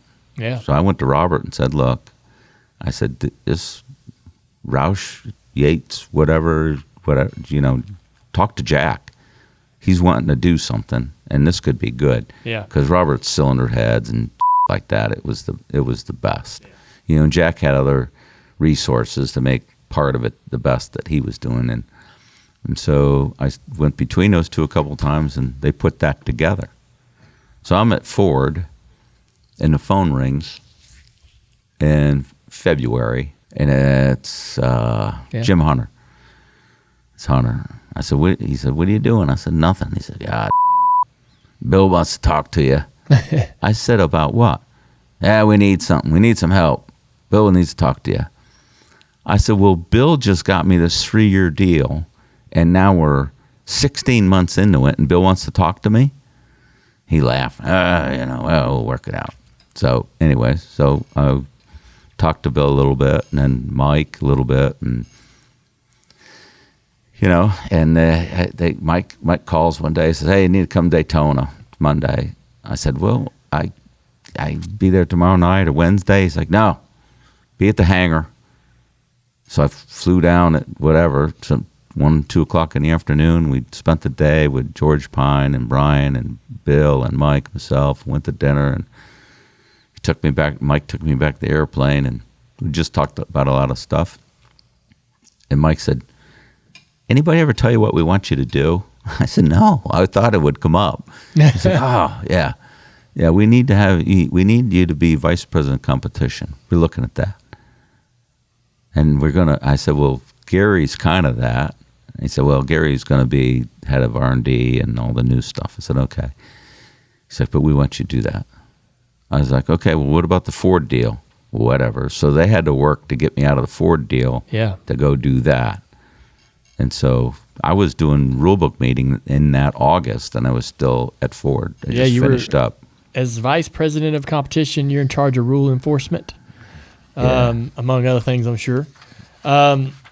Why was I always kind of curious about this, and I don't know that I asked Gary this question, but what is it like to be on one side of the fence and go to the other side? Yeah. And when you got there and saw how NASCAR operated, I mean, I imagine you had like a couple of moments where you were like, damn it, I wish I'd have known this was the way things were when I was on the crew side, right, in the garage. Had I known this was the processes and this was what they were working with, I might have done some things differently and handled some things differently. I know that, going out of the race car and into broadcasting, man, they take the drivers up into the broadcast booth now, do the Cup races, Xfinity races. I wish I'd have done that. Yeah, because I would have had a whole different appreciation, right, and treated those people differently, knowing what they were trying to accomplish as a broadcast, as a network. And I really didn't have that respect and handle things the way I should have at times. I thought I was all right, but going over to that side, I imagine you're appreciative, you're looking forward to the opportunity. Yeah. But also you got to peek behind the curtain. Yeah. What was that like? The thing that I learned early and quickly on that is the two sides don't know what each other are doing. Right? Just like you said, you need to peek behind the curtain. So there was things that NASCAR did that the teams didn't know. Like, you don't know how much they meet, and they're doing. I would talk to Greg Zipadelli and others, and different things, and I said, they do things. They're working on this way. Oh, didn't know. Yeah. And then the NASCAR side, they're doing rulebook meetings in August that the teams didn't know that they were planning that far ahead, but yet there was some people in the NASCAR stuff that didn't think rules needed to be out before December or something. And I explained to them that I used to do a meeting in Penske in August, always the week after the Bristol race, engineers together, the fab guys together, and say, okay, we need to talk about Daytona. We're starting Daytona now. We'd already ordered the right chassis to start hacking on or building on. But so NASCAR didn't understand that. It takes a month to build a car, and they got December. No, it's August. We're building, we're testing, we're wind tunneling, we're at the track. So trying to merge those two, I think I did a decent job of, letting people know that, hey, this is going on. Hey, we're working on this. What do you think, to a crew chief or a team manager, and stuff. And then eventually we did bigger meetings at the R&D center where they would come and listen, vent, and things like that, which I thought worked out well. Yeah. And so it was about, like, one of the things in the day we were paying a company to analyze the tires, right? To run them on the machine. Yep.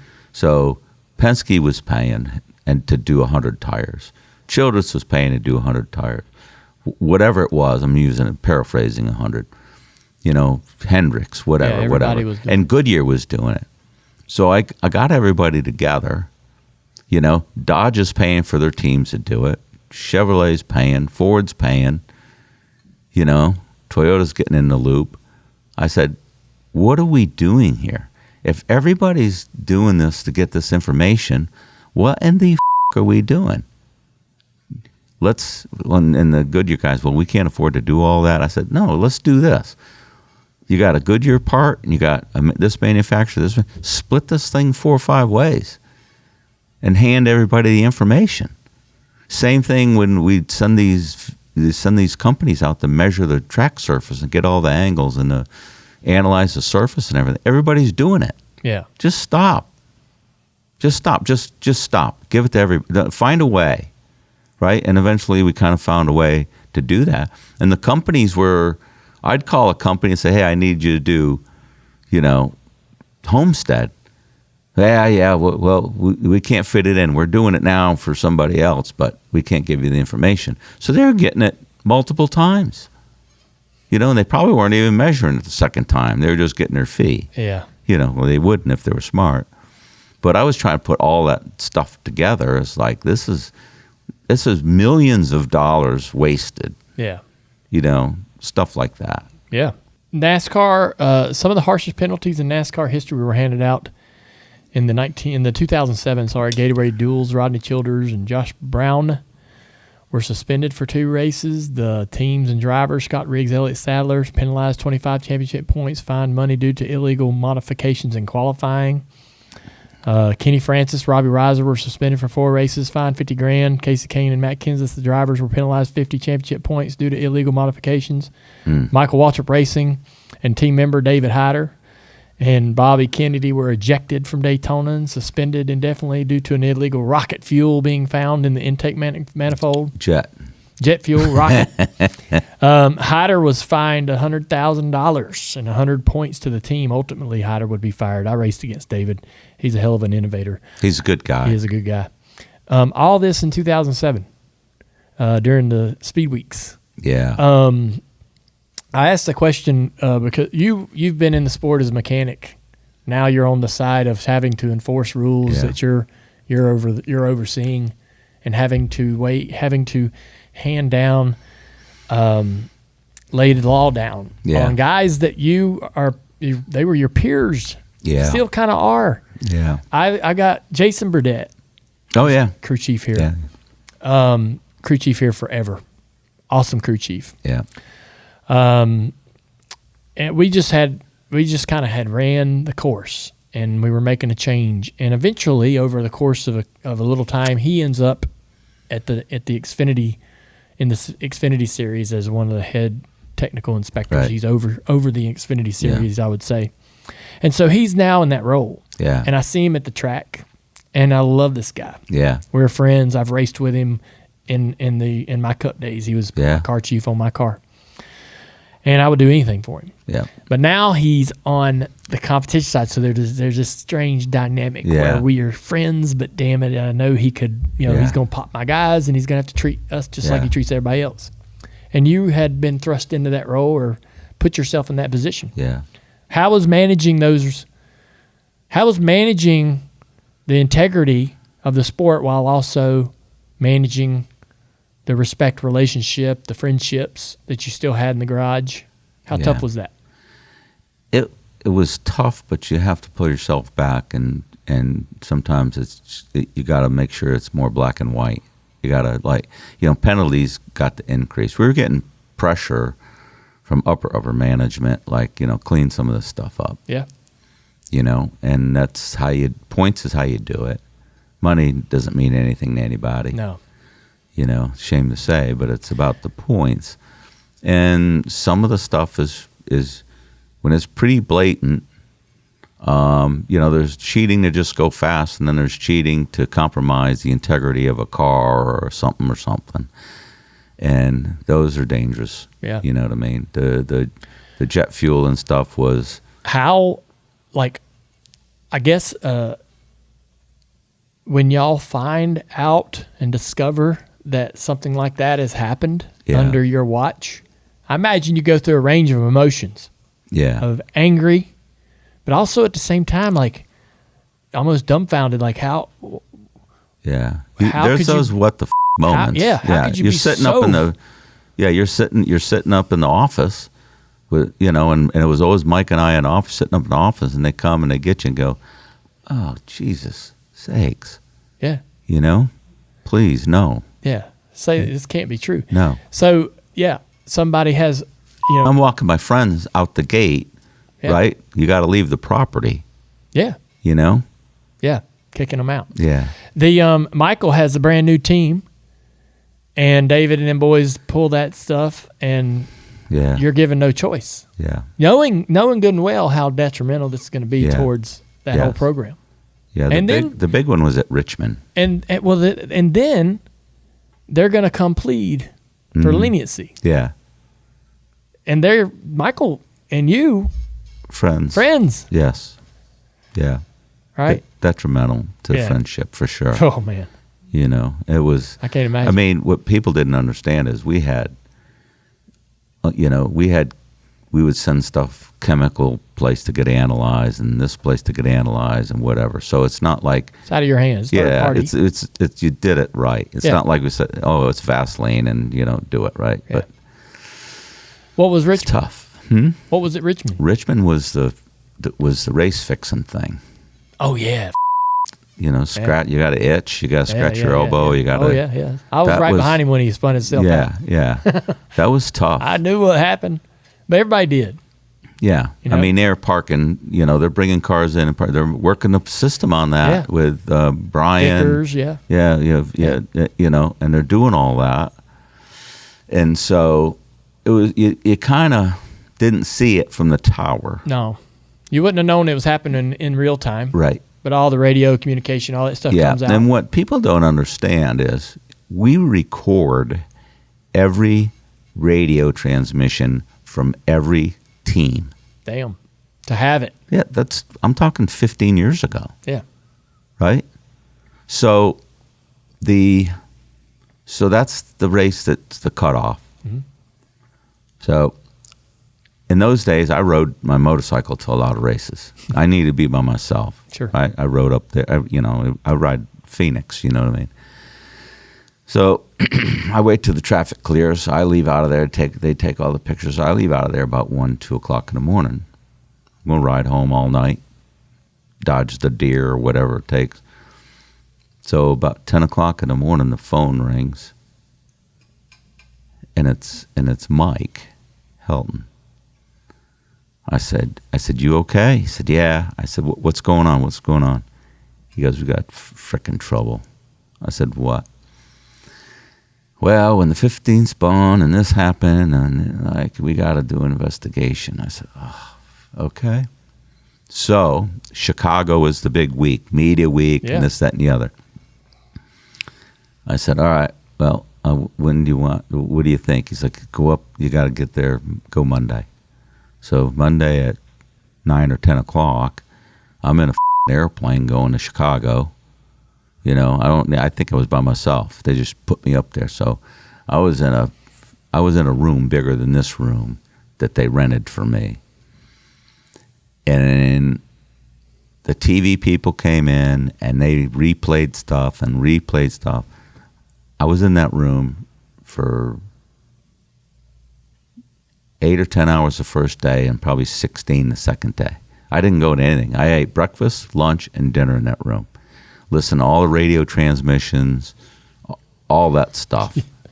By yourself? With who? Yeah, was I was by myself, and some of the guys would come in from the network, and they, give me a hand with whatever. Right. And Hoots, So you're the Hoots one came doing up. the investigation. Yeah, and Hoots too. Yeah, Hoots came in,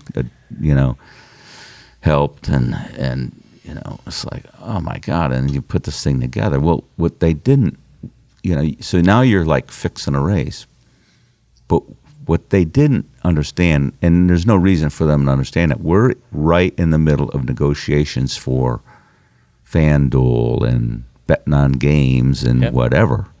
Oh, yep, right? That's a big problem. It's the worst thing you could do at the worst time. Sure. So it was going to be freaking monstrous huge. Yeah. So Did that torpedo that? I don't know. Yeah. I don't think so. Yeah. Didn't help, but So you come to the conclusion of what happened. Yeah. Who makes the decision to add Jeff into the playoffs? No decision was ever made by one person. Oh, for good reasons. Yeah. One may have a bigger voice. Sure. Right, and it's good for your sanity. Sure. For a lot of reasons, Yeah. right? But all that decision, like to pull one out and put one in, whatever. We pulled some out. We wind up with one extra guy. With Jeff, and then you went to 4 races or whatever it was in those days, and you did your elimination back down to whatever. Yeah. It was kind of no harm, no foul. He wasn't having one of his better years. Sure. I think his back was bothering him and stuff. But that was a decision by a few people. Sure. Right. Yeah. And so, right, wrong, or indifferent, behind us. But it was one of them. What a frickin' week that was. You coined the term "boys have at it." Oh my God! Yeah, or have at it, boys. In 2010 during a preseason media tour. So it's the end of the media tour. We're wrapping up. All the drivers are there and owners or whatever, most of them. So we were upstairs in a conference room, and it's Brian, Mike. There's a couple others in there, and Brian's like, he's like, we're getting beat up. It's too sterile. It's too, Jimmy Johnson was the cleanest guy ever, right? Yeah, and it's vanilla. like, it's getting too sterile. We gotta quit doing something. How do we do this? I said, I don't know. He's like, well, I was the closing remarks. Yes. Nothing on paper. I was like, hey, I hope you guys had a great off season. Yeah. Go get them, yay team. So he says, look, we gotta, you gotta say something. Yeah. It's like, I'm a mother. I go down, I leave that and go down, and I'm the last guy, and there's, others talking. I get up there. I don't even remember anything that I said leading up to it. Sure. I was in a daze. I believe it. Reciting, thinking. And, I said, hey, whatever, guys, we've been holding you close and this, that, and the other. So, turning you loose. Boys, have at it. Have a good time. Yeah. And that was it. And I walked off stage. And that just exploded. Yeah. Yeah. And sometimes in a good way and sometimes in a bad. Yeah. Oh, my God. It was crazy. The playoff format's a big conversation right now in social media. We have a situation now where we have 4 rounds of elimination to one final round or one final race at Richmond for the championship, or at Phoenix for the championship. Do you have a favorite playoff system? That's not being used? Unless the one you like that we have now is your favorite. Yeah. It's different. So, once again, stack of proposals. I got them at home. Notebook full. Big. Yeah. And so, the competition department, which would be at the time David, Hoots, John Darby, myself, we're old school. We get it. Brian was like, there's timeouts, there's this, that, and the other sports. People need to go to the fridge, that type of stuff. And we get it. But the thing is, it was, some people didn't like the racing strategy of 500 miles and you save your car to the end. Yeah. Like when I started, you race the last 50 miles.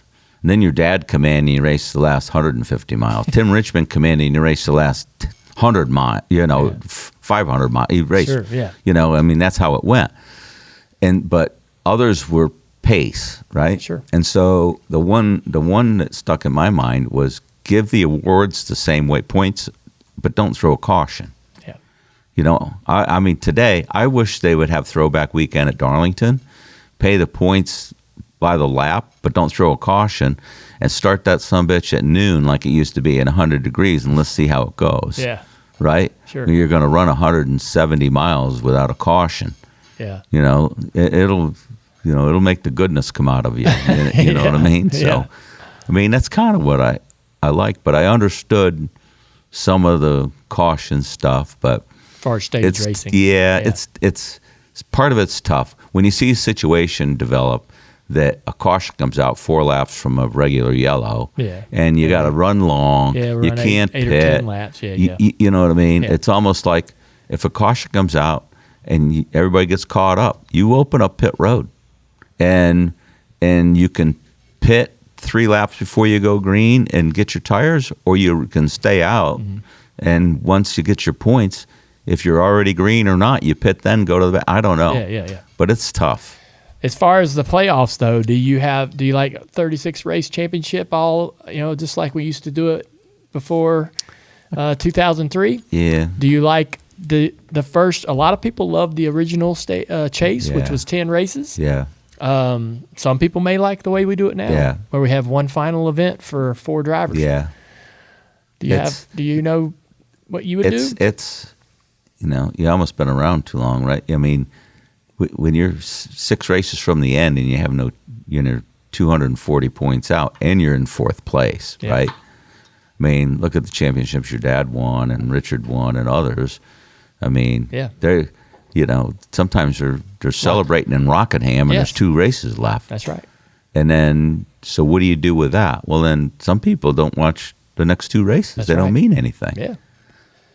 So there has to be some sort of thing in there. Yeah. I'm not going to really own up on anything because some smart person's going to come up with a good idea, but it's just, it needs to be a little bit different, but I'm just agree. not sure what it is. I think there's a middle ground between the original and what we do today. Yeah. I don't know how it doesn't really make a difference to me how we end up getting there, but at the end of the season, there should be a 4 to 6 race battle between 4 to 6 drivers for the title. Yeah. You won't have a guy that runs away and locks it up. Yeah. You'll have that final race mean something. There'll be I don't disagree with that. There'll be some numerical somebody will still be alive. Well, you can't win the first race and then collect all these stage points and win the championship and finish 3rd at Phoenix, and it's kind of anticlimactic. But yeah, for sure. It's hard to manufacture the perfect championship, right? I don't know that exists. No. And I think that the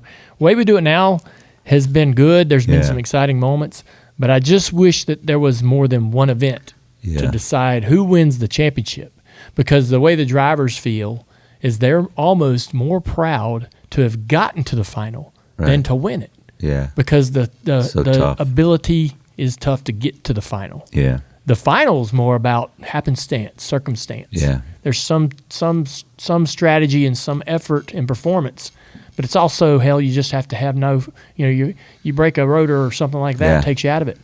Well, and then there's the fight of road course and not road course, right? Oh, yeah. Richard Petty said that NASCAR is not really road course racing, and I kind of agree with that. When I grew up, y'all went to Riverside, and then when Riverside went away, we went to the Glen. Yeah. And that was okay. Yeah. And, you had guys like Sterling that didn't give a shit about road course racing, would just go, Daytona's go run the race and go home. Yeah. But now you got to be great at road course racing. Yeah. Like it's 6 or 7 races a year. SVG is incredible. He is. He is the smoothest I've ever witnessed. Yeah. And I think he's good for the sport. Yeah. But where we are in terms of like how many road course races we need, I'm not 100% sure. I think 4 is the minimum. Yeah. I think 4 is a good number. Yeah. But I like the short track stuff. Yeah. I miss Wilkesboro and old school thing. We had good races down there. I agree. That we kicked your dad's ass one day with Mark. Yep. And we did it, and it was a total team effort at Wilkesboro. He's, it's him and it's Mark and Dale. They had the field covered. But we had, we weren't perfect and this, that, and the other. And so I went, typical deal. I went down in 1 and 2 during the race. I'm sitting on the hood of somebody's car, watching a car, go watch a car. And Steve's up in 3 and 4, Steve Meal. We come back together. I said, he's got too much wheel in it. The thing's tight. Okay. So he told Mark, it's like, all right, next pit stop, we're going to pull that half rubber out of the right front. No, I don't take the time. I can't lose a spot, whatever. Yeah. And I was front tire changer. So anyways, we pulled it, got it. I got it out, and I don't think we lost a spot on the racetrack. Yeah. It might have been second to Dad. And that thing just took off, you know. I mean, it was a good team effort. You know what I mean? It was really good. Those two raced good together. Yeah. You had a lot of respect, though. Yeah, 100%. Yeah. Well, I think Dad would get physical with guys. He had some problems with some guys he didn't get along with, but he always got along great with Mark. Off the track even, you know. Yeah. And when they had that respect and camaraderie, and Mark was a smart racer. Yeah. He never put himself in positions to be taken, He was the guy, you'd pass his ass, and he had his pace, and 20 laps later, he's passing you because he's got tires left. Yeah. Right? Yeah. And drives off into the sunset. Oh, yeah.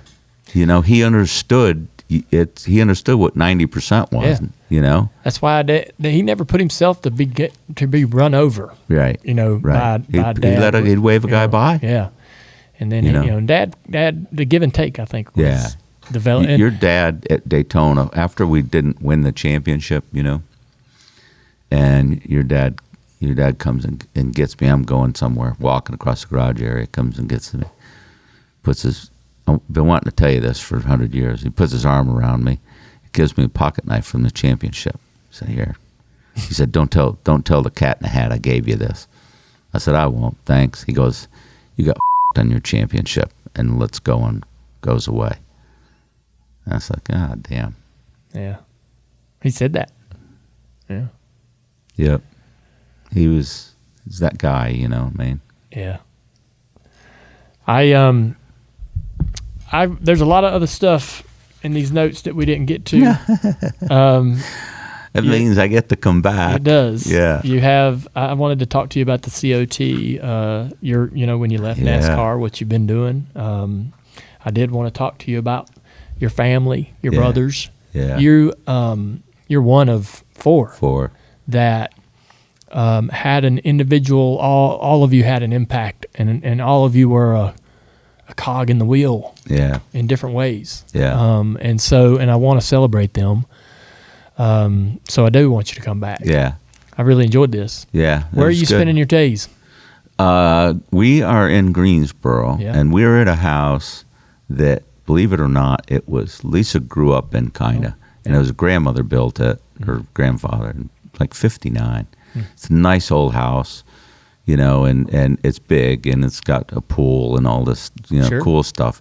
But it's 1950s, right? A lot of work. Sure. You know, we're probably going to try to get closer to here, friends and family and all that down here. Yeah. But we're in Greensboro, you know, and we were back and forth.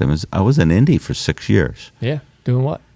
Sports car stuff. Yeah. Up at Andretti's, doing IMSA with John's son Jarrett. Yep. You know, what are you doing these days? Not much. You know, there's a couple of people talking to me about some stuff and this, that, and the other. What do you want to do? I want to help somebody get, you know what I mean? I don't need to be the guy. I need to be the guy helping, you know? Yeah. A race team? Yeah. Yeah. Any of that stuff. I got you. Yeah. How old are you? I enjoy it. Let's see. What's today's date?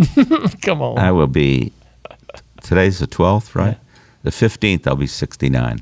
You got plenty of years left. I got a few. Yeah. I don't, right now I'm a little wounded with my neck surgery and some other stuff I've done. For 69, though, you're in pretty damn good shape. Yeah. Considering all the chemicals and all the bullshit you've been around. Yeah, there's a lot of beer preservatives in me, right? Yeah. A lot of beer, a lot of Bondo dust went up your nose. All of that stuff. Yeah, you've been around some brake clean. I think about all that brake clean we sprayed in the air. Oh, cleaning barons. But in the old days before that, there was these vats of some chemical that you put your arms in up to here, washing parts. Oh, hell yeah. And I remember we were at the Petty's, and Wade Thornburg said, yeah, that's new stuff. I said, okay. Yeah. He's like, look, if it gets a bothering your skin, get a quart of transmission fluid and pour it in there to soften it up. I was like, oh, that's great. Yeah. I mean, I'm like to hear. I don't know what cancer's going to get me. You know what I mean? It's like, you think of all that. Yeah. I think about, too, like Richard Petty. I saw him the other day. We were shooting that commercial for Luke Combs at Rockingham. Yeah. And I'm like, man, he's old as shit. Yeah. And just moving around. And he raced. Did the motorcycle ride with us. Yeah, racing them cars with asbestos in the floorboard and all kinds of crazy shit. We got cooking asbestos in the floorboard of some old race car in the 50s and 60s and still grinding it out today. He was, at Pocono when he broke his neck, right? He didn't miss a race. No. Yeah. Crazy. It's like, and I was there at that time. If it's going to get you, it's going to get you. Just tells me to just live your life. Yeah. It's going to get you, it's going to get you. Yeah. I have enjoyed, I'm going to say something, man. I do want you to come back because you got a lot more cool shit you could tell us. But I obviously knew who you were. I grew up in the garage as a kid. I saw the relationship that you had with my dad when you were working with Rusty and the competitiveness and the friendship and the respect. And then when you became a part of the NASCAR ecosystem on the competition side, I got to work with you and talk with you and communicate with you and spend more time with you and get to – because, you were part of my dad's generation. Yeah. And so when I got to rub elbows with guys like you and Helton and it meant a lot to me to use that as my compass. Right. And so I want to say thanks for being one of the good guys that had time for people of my generation. You were one of those. So there's some guys in the garage, and Shelmerdine will kind of admit to this a little bit, that when y'all were grinding through it in the late 80s and 90s, y'all didn't have a whole lot of time for younger, the kids running around, the sons of the drivers and all that bullshit. Y'all were working. Yeah. And but a lot of guys were cold and difficult to talk to or be around. Yeah. But man, you've always been good to me. Always been a friend. And I just want to say thanks. Yeah. No, thank you for doing that for me. I've got so much respect for you, your family, everything your brothers did. I got to know your family really well over the last probably couple of decades. And I'm thankful that we got the chance to spend some time with you today. I'm glad to see you. We need to talk about Key West one time. We do. We had some fun down there. Oh, my God. Did we have some fun. That one night we were headed in to be early, and I saw you over at the Treehouse Bar. Yep. Before I know it, it's 4:30, and I'm like, oh, man. Yeah. I'm trying to ride a bike, too. Yeah. Not hard to do. Oh, God. Yeah, it's good to see you. Yeah, it is. Yeah. I appreciate you. Yeah, I appreciate you, too. You have, you've had an impact and left an impression on the sport that affects people even today. There's the people like you that were involved in the sport for so many years, helped steer the sport, helped guide the sport, help in set examples and be the compass for people like myself. You have no idea the effect that you've had on different people's lives. Over the course of your career, and I love you, man. I appreciate you. Thank you. Do anything for you. I know you do the same. Yeah, and, absolutely. Good to see you, man. All right, it's good to see you. Thanks for everything. I'll see you soon. We'll book this thing up and go again. Let's do it. Robin Pemberton on the Dale Jr. Download. All right, so that's a great conversation with Robin Pemberton, and honestly, man, I'll tell you that conversation right there is some of the best stuff that we do in this room. But I literally could have sat here for another hour and a half to get into all the other things that we wanted to talk about. Robin has had some tough things to deal with his family that have really been difficult. And I wanted to discuss that with him, but also just other things that he experienced in his NASCAR career and what he's been doing since. He's talked about doing some years in Indy with IMSA and so forth. So there's just a chunk of stuff still that I think would be fun to talk to him about. So we got to get him back here soon. That'll be a repeat guest that we'll have back pretty quickly. But this guy right here is, if you're a fan of the sport, you're a fan of the history, if you want to sort of be brought back behind the the curtain, so to speak, to see what it was like to work inside the NASCAR building back in some of the formidable years and the peak of the popularity of the sport.